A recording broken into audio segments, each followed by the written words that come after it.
코로나19 관련 통계입니다.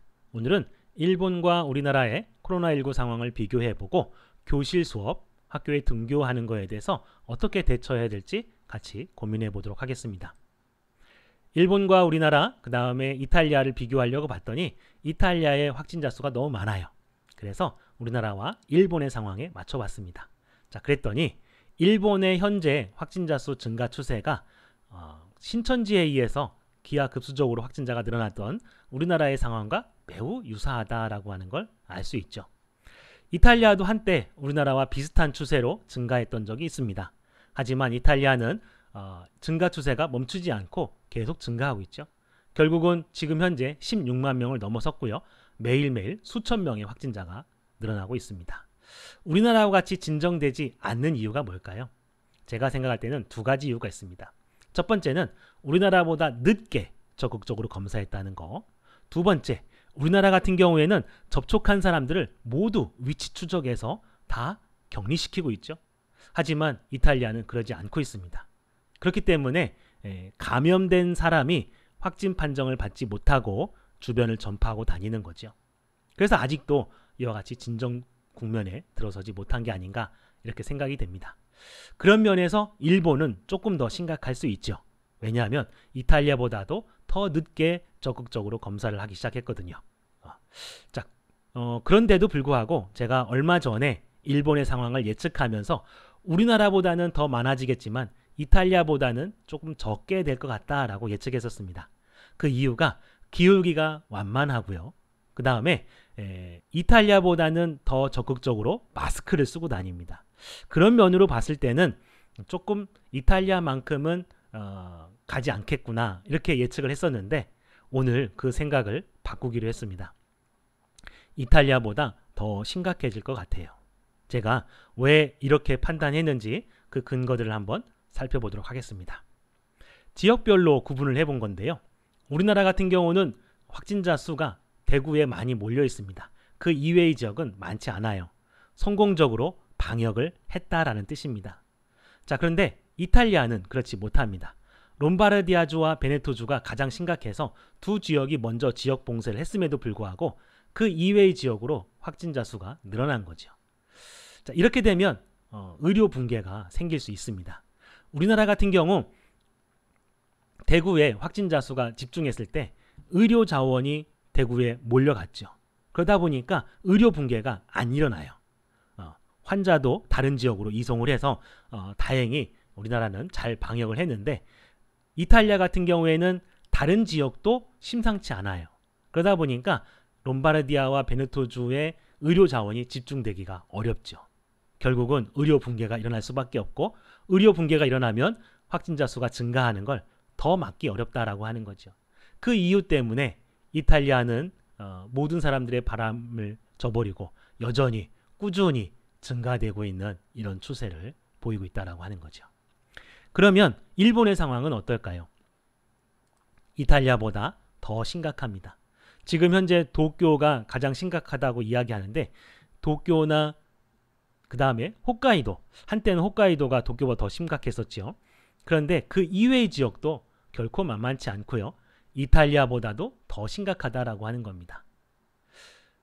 도쿄의 확산세보다 더 가파르게 증가하고 있죠. 일본은 이탈리아보다 더 심각하게 전 지역으로 퍼져 있다라고 하는 겁니다. 지금 현재도 일본의 의료 붕괴 이야기가 나옵니다. 고열의 환자들을 병원에서 받아주지 않고 서로 미루고 있는 상황이 나타나죠. 일본은 더 빠르게 의료 붕괴가 생길 수 있고요.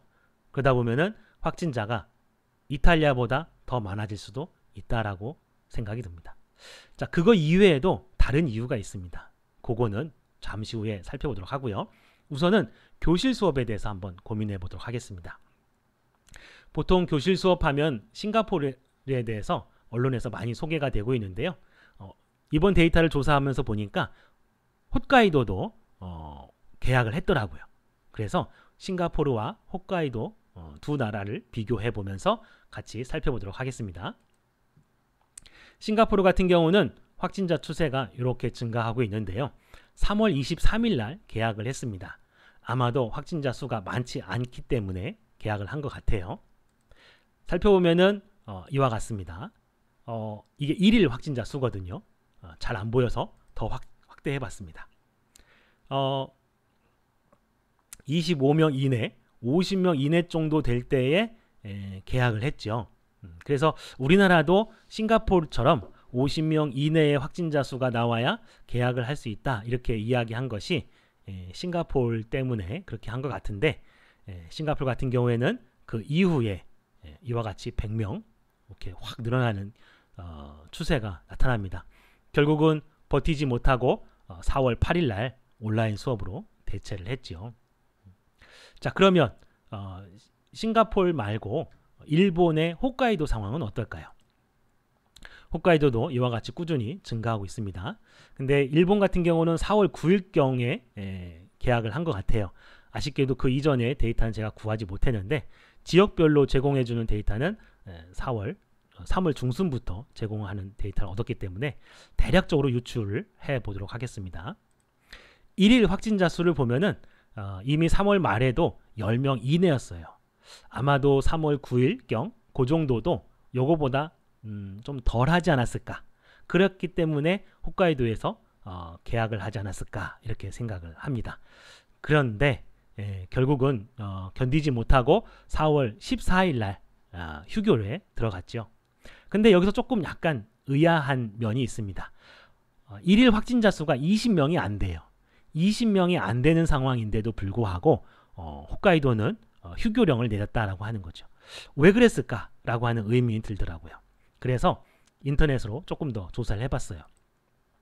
그랬더니 2월 28일 날 이미 홋카이도는 긴급 사태를 선포했더라고요. 그래서 주말 외출 자제를 요청했다라고 하는 건데, 상당히 선제적으로 잘 대처를 했기 때문에 3월 말까지 조금 10명 이내에 1일 확진자 수가 나타난 게 아닌가, 이런 생각이 들기도 했습니다. 하지만 그렇지 않더라고요. 홋카이도 같은 경우에는 외국인들을 위해서 한국어로도 그 관련 기사들을 제공하고 있더라고요. 그래서 살펴봤습니다. 긴급사태 어떤 수준이냐면 주말에 외출을 삼가해 주세요. 딱 이 정도 수준이에요. 그러니까 우리나라처럼 이렇게 뭐 휴교를 한다거나 아니면은 아주 긴급하게 사회적 거리두기를 한다거나 그렇게 하지 않고 그냥 주말에만 외출을 삼가해 주세요. 그러니까 긴급 조치가 생각보다 강하지 않았다라고 하는 거죠. 3월 5일자 가서는 조금 강해집니다. 호소문으로 바뀌죠. 특히 젊은 층의 협조를 구하고 있습니다. 젊은 층에 의해서 확산되고 있다라고 하는 거죠. 자, 그런 과정에 등교를 하죠. 등교를 하는데 온도를 더블 체크하고 2m 이상 거리 유지하면서 학년, 학급, 지구 단위로 분산해서 등교를 합니다. 체육관 같은 공공시설을 활용하고요. 그 다음에 한 명당 주 1회 60분 정도. 그러니까 이때는 1일 확진자 수가 10명도 안 되는 시절인데, 그런 때에 이렇게 온라인 계약을 등교를 했다라고 하는 거죠.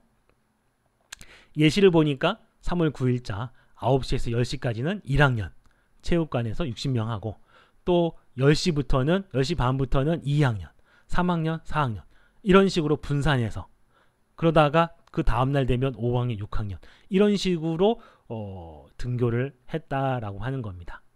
상당히 조심스럽게 등교를 한 것 같아요.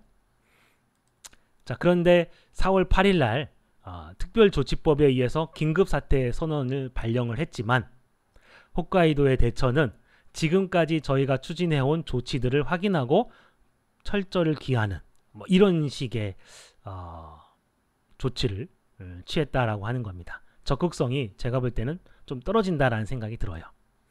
그러다가 결국은 견디지 못하고 4월 12일 날 휴교를 하게 되죠. 그리고 그제서야 이제 병상을 확보하고 또 경증 환자 같은 경우는 숙박시설에 요양할 수 있도록 이런 조치를 취합니다. 자, 근데 4월 12일까지만 하더라도 뭐 20명 내외 정도밖에 안 되는 상황이거든요. 홈카이도가 그런 상황에서 이게 그 휴교령을 내렸다라고 하는 건 여전히 이해가 안 됩니다. 그런데 이런 확진자 상황을 보면 이해가 됩니다. 확진자들을 보면은 홋카이도 암센터 같은 병원에서 환자들이 급증하고 있고요. 간호사들이 감염이 됐죠. 또 이 사람들을 감염시킨 그 주변, 그 이전의 감염자들을 보면은 엄청나게 많아요. 그러니까 많은 사람들에 의해서 접촉한 환자들이 다 감염되고 있다라고 하는 거죠. 의료인까지 감염이 됐습니다. 이건 이러니까 이게 20명 내외다라고 하는 숫자가 중요한 게 아니라고 하는 거죠. 얼마나 밀접 접촉에 의해서 많은 사람들이 접촉하고 있고 확산되고 있는가라고 하는 거, 이것이 멈춰야 제가 볼 때는 등교를 할 수 있지 않을까라는 생각이 듭니다. 이런 이유 때문에 홋카이도가 휴교 조치를 한 것 같아요. 그리고 4월 14일자를 보게 되면 택시 승무원. 근데 이 택시 승무원이 216번 환자에 의해서 접촉된 사람입니다. 한 사람이 택시를 여러 번 탔다는 얘기는 제가 추론해 보건데 고열이 나서 병원에 갔는데 코로나19 환자라고 의심이 된다고 안 받아준 게 아닌가.